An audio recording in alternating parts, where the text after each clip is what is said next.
Kecelakaan yang melibatkan 1 truk, 4 mobil, 9 motor terjadi di eksit tol Bawen, Kabupaten Semarang, Jawa Tengah, Sabtu malam, memakan korban jiwa dan juga korban luka berat maupun ringan. Kita kupas bersama pakar transportasi Indonesia, Ketua Bidang Advokasi dan Kemasyarakatan Masyarakat Transportasi Indonesia, Joko Setijowarno. Sore Pak Joko. Selamat sore Mbak Audrey. Pak Joko, jadi ini kan rekaman CCTV sudah lihat ya. Nah, dari kecelakaan ini dan juga rekaman CCTV, apa pandangan Pak Joko mengenai kecelakaan yang terjadi Sabtu malam? Ya, tentunya kalau melihat kecelakaan seperti ini tidak hanya bisa dari CCTV saja, ya. Karena kemarin itu kecelakaan yang sama juga terjadi di Bakauheni. Memang dalam melihat kondisi geometri jalannya itu adalah jalan menurun. Tapi harus diingat ini tidak serta-merta nantinya menyegerakan sopir itu sebagai tersangka. Apakah kendaraan itu sudah dikir atau belum? Kalau seandainya belum dikir, ya itu tanggung jawabnya adalah bukan pada supir, tetapi pada pengusahanya. Informasi kami dapat terakhir ini sekitar 80% truk angkutan barang itu tidak dikir.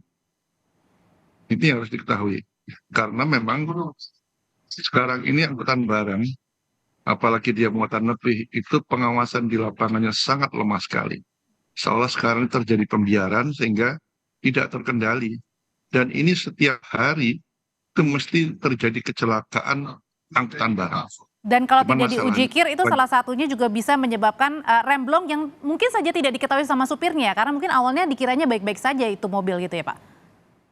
Ya, artinya kendaraan itu ketika digunakan di jalan raya tentunya dalam kondisi layak jalan. Kir memang dilakukan setiap 6 bulan sekali, ya. Tetapi antara 6 bulan itu ada tanggung jawab pengusaha untuk memelihara kendaraan itu. Dan pemeliharaan kendaraan itu bukan tanggung jawab dari supir. Supir-supir di Indonesia itu kondisinya dia paling lemah. Paling mudah kalau kecelakaan itu dijadikan tersangka. Tapi apa yang terjadi sekarang itu selalu terjadi kecelakaan yang sama, bahkan di lokasi yang sama. Tidak pernah selesai. Karena akar masalahnya tidak pernah dicari. Selalu begitu. Kita masih ingat dulu kecelakaan di Balikpapan. Sudah jelas itu kirnya bermasalah. Tapi sampai sekarang tidak pernah pengusahanya kena. Ya sudah selesai.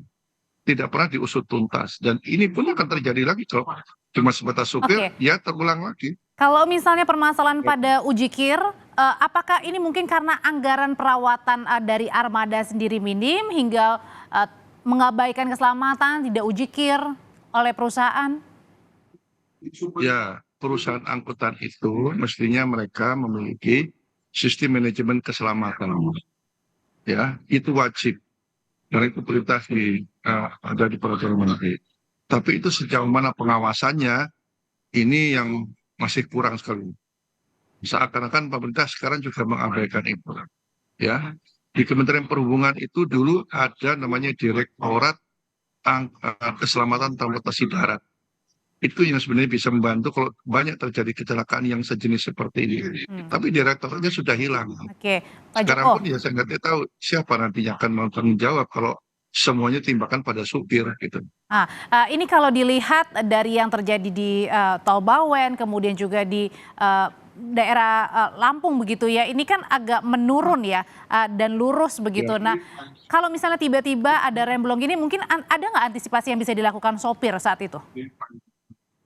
Ya, sebenarnya kalau memang dalam geometri jalan menurun seperti itu, ya solusinya jalannya harus dibuat datar. Itu ada yang terjadi di kota Semarang, itu di daerah Kerapia, itu sering terjadi kecelakaan kondisi menurun seperti itu. Namun sekarang setelah dilakukan perbaikan geometrik, dibuat lebih datar, alhamdulillah sudah nggak terjadi lagi.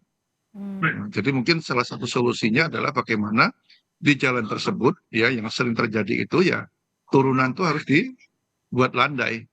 Itu untuk sisi geometriknya. Agar kalau ada terjadi permasalahan seperti rem ini bisa diantisipasi ya sebelumnya ya, tidak akhirnya memakan korban jiwa maupun luka. Terima kasih untuk pandangannya Pak Joko, Ketua Bidang Advokasi dan Kemasyarakatan Masyarakat Transportasi Indonesia.